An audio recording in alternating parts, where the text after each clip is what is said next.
नमस्कार साथियों, मैं मुकेश जांगीड़ एक बार फिर आप सभी का अपने YouTube चैनल तक्षशिला पर स्वागत करता हूं। साथियों, हमने भारतीय राज्य व्यवस्था में पहला टॉपिक पढ़ लिया है जिसका नाम है भारत में संवैधानिक विकास। अगर आपको वीडियोज अच्छे लगे तो आप उन्हें लाइक कीजिए, शेयर कीजिए और सब्सक्राइब ज़रूर कीजिए। साथियों, जो मैंने भारत में संवैधानिक विकास को पढ़ाया है वो पूरी तरह से एग्ज़ाम के पर्पज़ से है। उसमें एक भी लाइन जो है वो बिना मतलब की नहीं कही गई है। सारी जो लाइनें हैं उन पे सवाल बनते हैं और बहुत ही अच्छे सवाल बनते हैं। थोड़ा बोरिंग सा टॉपिक है, लेकिन मैंने जहाँ जहाँ से प्रश्न आ सकते हैं उन सबको हाईलाइट किया है, इसलिए आप उन्हें ध्यान से देखें, ध्यान से समझें। सारी चीज़ें समझाने की कोशिश की गई है। और फिर भी अगर आपके मन में कोई सवाल है तो आप निसंकोच होकर मुझे पूछ सकते हैं। इसके लिए मेरे मोबाइल नंबर है जिन्हें आप नोट कर सकते हैं 7878036870। इन मोबाइल नंबर पे आप मुझे व्हाट्सएप करके और भारतीय राज्य व्यवस्था से संबंधित किसी भी प्रकार का प्रश्न पूछ सकते हैं। आज हमारा जो टॉपिक है वो है संविधान सभा।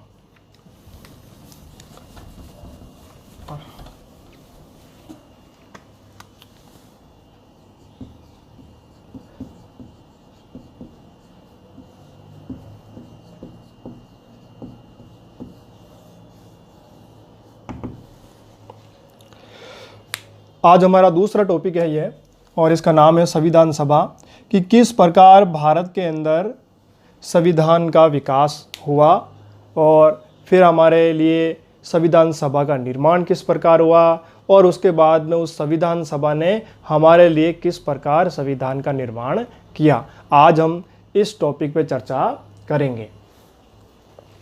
तो संविधान सभा का जो सिंपल सा अर्थ है, यानी कि संविधान जिसके बारे में अपन ने पढ़ लिया है, कानूनों का संग्रह है। सभा का मतलब है एक समिति, यानी कि ऐसी सभा जो संविधान का निर्माण करती है। ऐसी सभा जो संविधान का निर्माण करती है उसे क्या कहते हैं? संविधान सभा कहते हैं।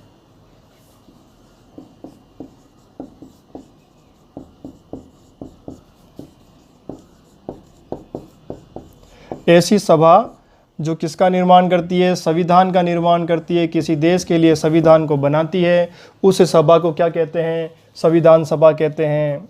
ये संविधान सभा का जो गठन है वो किसी भी प्रकार से हो सकता है निर्वाचित हो सकता है निर्वाचित नहीं हो, केवल मनोनीत सदस्य हो। तो वो उस देश की शासन व्यवस्था पे, उस देश की परिस्थितियों पे निर्भर करता है कि वो अपने देश की संविधान सभा का निर्माण किस प्रकार करता है। भारत के अंदर संविधान सभा का निर्माण कैसे हुआ, उन सब के बारे में आज हम विस्तृत रूप से अध्ययन करेंगे। दुनिया में सबसे पहले जो संविधान सभा का जो विचार आया था वो आया था समानतावादियों के मन में। जो समानतावादी विचारक थे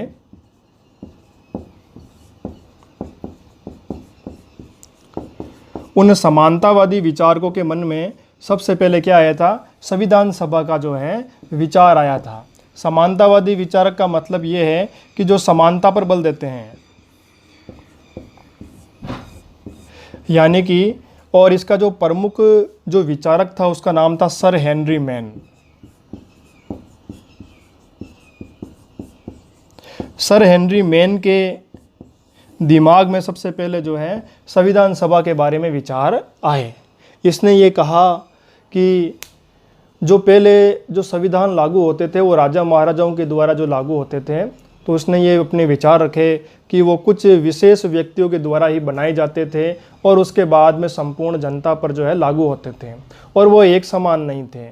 जब शाही परिवार का कोई व्यक्ति गलती करता तो उसे माफ़ी मिल जाती थी, बल्कि जो दूसरे लोग हैं उनको माफ़ी नहीं मिलती थी। तो सब पे जो है एक प्रकार से ये कानून जो है लागू नहीं होते थे। तो इसने जो है समानता पर आधारित संविधान सभा की बात की थी कि भाई जनता के द्वारा संविधान सभा का निर्माण होना चाहिए और फिर वो संविधान सभा जो है कानून का निर्माण करेगी और फिर वो कानून सब पर समान रूप से लागू होंगे। इस प्रकार की जो बातें हैं वो सबसे पहले समानतावादियों ने की थी। लेकिन जो इसको अप्लाई किया था वो सबसे पहले किया था अमेरिका ने।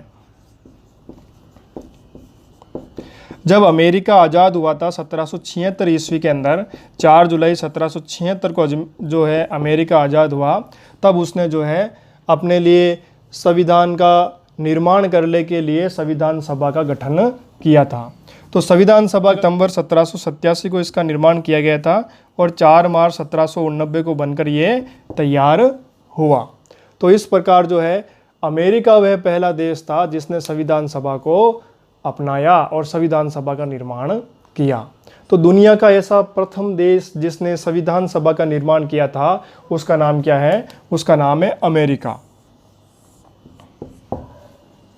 यानी कि अभी तक हमने ये पढ़ा है कि संविधान सभा किसे कहते हैं, यानी कि ऐसी सभा जो किसी देश के संविधान का निर्माण करती है उसे संविधान सभा कहा जाता है। दूसरी बात हमने ये पढ़ी है कि संविधान सभा का निर्माण सबसे पहले किस देश ने किया था, तो उसका आंसर है अमेरिका। अमेरिका जब आज़ाद हुआ तो उसने सबसे पहले संविधान सभा का निर्माण किया। तो इस प्रकार जो आंसर क्या है, अमेरिका वह प्रथम देश है जिसने जो है संविधान सभा का निर्माण किया था। अब हम बात करते हैं कि भारत में संविधान सभा का जो विकास है वो किस प्रकार होता है।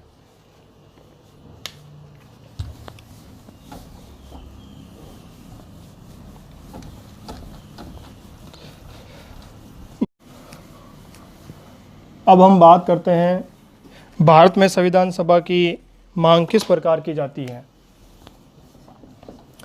भारत में संविधान सभा की जो मांग है वो सर्वप्रथम 1895 ईस्वी में बाल गंगाधर तिलक करते हैं।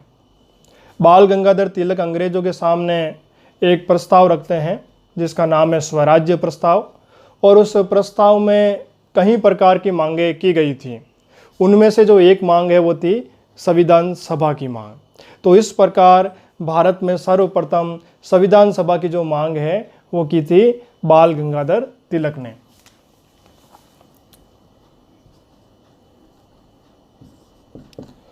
बाल गंगाधर तिलक ने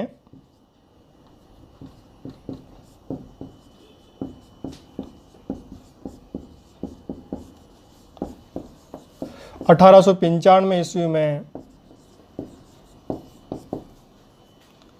संविधान सभा की मांग की। संविधान सभा की सर्वप्रथम मांग की।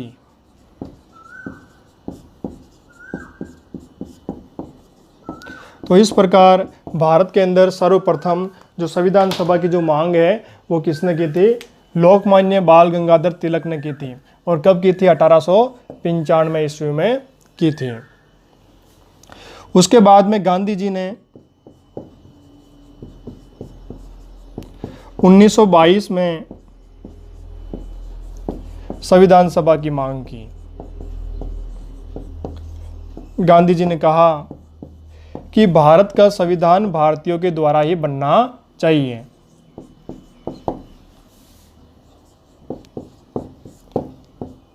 तो इस प्रकार 1922 के अंदर जो है गांधी जी ने भी संविधान सभा की मांग की थी।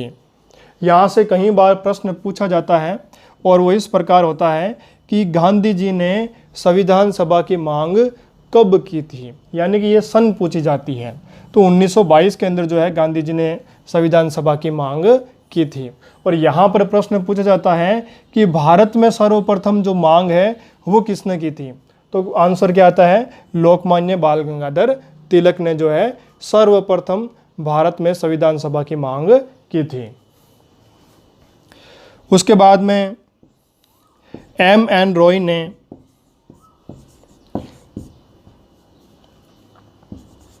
औपचारिक रूप से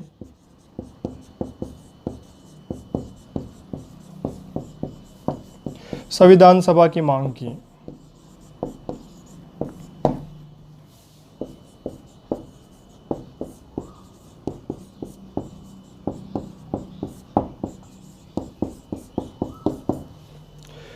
यहाँ पर प्रश्न आता है कि औपचारिक रूप से सर्वप्रथम संविधान सभा की मांग किसने की थी।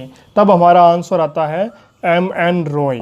और जब प्रश्न ये पूछा जाता है कि भारत में सर्वप्रथम संविधान सभा की मांग किसने की थी, तब जो है आंसर क्या आता है, तब आंसर आता है बाल गंगाधर तिलक। तो यहाँ पर कन्फ्यूज नहीं होना है कि जब सर्वप्रथम की बात की जाए तब अपन को जो है औपचारिक रूप से पूछा जा रहा है या भारत में सर्वप्रथम पूछा जा रहा है, इस बात को ध्यान में रखना है। जब औपचारिक रूप से सर्वप्रथम संविधान सभा की मांग की बात की जाए तब हमारा आंसर क्या आता है, एम.एन. रॉय आता है। और जब भारत में संविधान सभा की मांग सर्वप्रथम किसने की, तब हमारा आंसर आता है लोकमान्य बाल गंगाधर तिलक ने की थी। औपचारिक रूप से मतलब यह है कि एम.एन. रॉय ने 1925 ईस्वी के अंदर एक पार्टी की स्थापना की थी और उस पार्टी ने जो चुनाव हुए थे उस चुनाव में भाग लिया और उसके कुछ सदस्य चुनाव जीतकर विधानसभा के अंदर जाते हैं और सबसे पहले विधानसभा के माध्यम से ये संविधान सभा की जो है मांग करते हैं। इसलिए ये क्या कहलाता है, औपचारिक रूप कहलाता है। उसके बाद में जवाहरलाल नेहरू ने वयस्क मताधिकार के आधार पर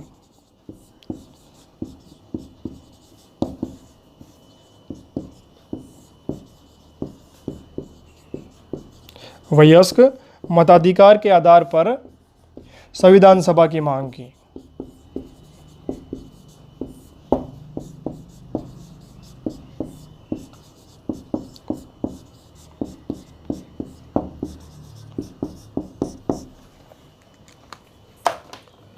वयस्क मताधिकार का मतलब है कि उस वक्त जो है उम्र कितनी थी, 21 साल का जो व्यक्ति था उसको वयस्क माना जाता था। यानी कि 21 साल और 21 साल के जो अधिक उम्र के जो लोग हैं वो मिलकर जो है मतदान के द्वारा क्या निर्माण करेंगे, संविधान सभा का जो है गठन करेंगे। वो मतदान करके संविधान सभा का निर्माण करेंगे और फिर वो संविधान सभा जो है वो भारत का संविधान बनाएगी। तो इस प्रकार की जो मांग है जो वयस्क मताधिकार के आधार पर थी, वो मांग सर्वप्रथम किसने की थी, जवाहरलाल नेहरू ने की थी। तो इस प्रकार अपने यहाँ पर भारत में संविधान सभा की मांग से जो है 4 पॉइंट बनते हैं। पहला जो है वो लोकमान्य बाल गंगाधर तिलक से संबंधित है, जिन्होंने भारत में सर्वप्रथम जो है संविधान सभा की मांग की थी। उसके बाद में गांधी जी ने संविधान सभा की मांग किस प्रकार की थी, तो गांधी जी ने ये कहा था कि भाई भारतीयों का जो संविधान है वो भारतीय खुद बनाएंगे। तो इस प्रकार 1922 के अंदर जो है गांधी जी ने भी जो है संविधान सभा की मांग की। उसके बाद में एम.एन. रॉय ने औपचारिक रूप से संविधान सभा की जो मांग है वो की थी और जवाहरलाल नेहरू ने वयस्क मताधिकार के आधार पर संविधान सभा की मांग की। तो साथियों, यहाँ पर अपन को कंफ्यूज नहीं होना है इस पॉइंट में कि भारत में सर्वप्रथम जो है संविधान सभा की जो मांग है वो किसने की। अगर सर्वप्रथम पूछा जाए तो अपने जो है आंसर क्या आएगा, लोकमान्य बाल गंगाधर तिलक आएगा। अगर औपचारिक रूप से पूछा जाए तो हमारा जो है आंसर क्या आएगा, एम.एन. रॉय आएगा। तो साथियों, आप इसे नोट कीजिए, इसका स्क्रीनशॉट ले सकते हैं।